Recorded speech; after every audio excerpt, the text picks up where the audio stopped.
Selon l'Élysée, les deux hommes ont longuement évoqué les sujets internationaux, notamment la Corée du Nord.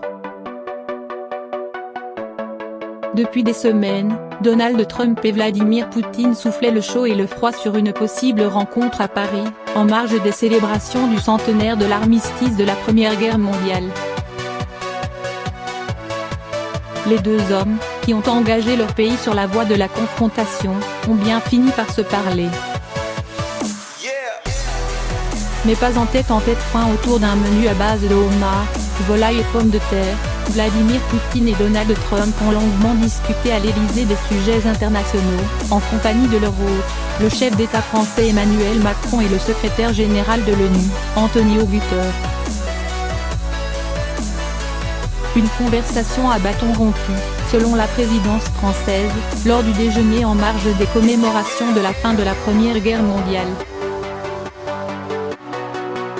Vladimir Poutine a même qualifié de bonne la qualité de la discussion avec son homologue américain, selon l'agence de presse russe RIA Novosti. Merkel a participé à l'échange. Les deux dirigeants ont discuté, en anglais, Vladimir Poutine étant aidé de son interprète, de l'actualité internationale, notamment de la situation au Moyen-Orient, Syrie, Iran et Arabie Saoudite, ainsi que de la Corée du Nord, selon la présidence française, qui a précisé que la chancelière allemande Angela Merkel avait aussi participé à l'échange à certains moments. Un tel entretien, même s'il n'a rien à voir avec une rencontre bilatérale, n'avait rien d'évident. Nous n'avons rien de prévu, avait affirmé mercredi Donald Trump, interrogé sur une éventuelle rencontre avec Vladimir Poutine. Il contredisait ainsi une précédente déclaration du conseiller diplomatique du Kremlin, qui avait évoqué un contact informel. Il a été convenu que les dirigeants russes et américains s'entretiendront brièvement à Paris, avait assuré Yuri Ushakov. Selon le président russe, les autorités françaises avaient demandé que le programme de la commémoration ne soit pas parasité par une éventuelle rencontre bilatérale qui n'aurait pas manqué de faire couler beaucoup d'encre. Nous nous sommes mis d'accord pour ne pas perturber ici le programme de travail de nos hôtes.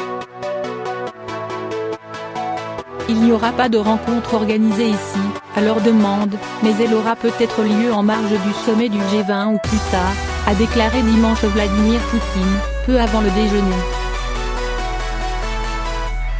Pouce levé, tout sourire. Les rencontres entre les dirigeants américains et russes sont rares, dans un contexte de vive tension, autour de l'enquête américaine sur les accusations d'ingérence de Moscou dans l'élection présidentielle de 2016, les sanctions économiques imposées à la Russie et des divergences persistantes sur les conflits en Syrie et en Ukraine.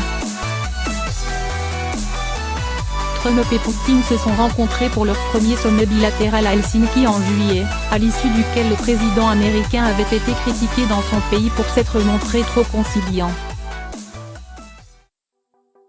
Dimanche matin, les deux hommes étaient arrivés séparément des autres dirigeants à la cérémonie marquant le centenaire de la Grande Guerre à l'Arc de Triomphe à Paris, selon des images télévisées. Arrivé le dernier, le président russe s'est spontanément dirigé vers son homologue américain pour lui serrer la main, avant de lui faire le signe du pouce levé, tout sourire. Après le déjeuner, Vladimir Poutine a participé au Forum de Paris sur la paix, contrairement à Donald Trump qui s'est rendu au cimetière américain de Suresnes, près de Paris, pour rendre hommage aux courageux Américains ayant péri durant la Première Guerre mondiale. Selon le porte-parole du Kremlin, Dmitri Peskov, les deux hommes ont convenu de se rencontrer pour une discussion plus détaillée en marge du sommet du G20 prévu fin novembre en Argentine.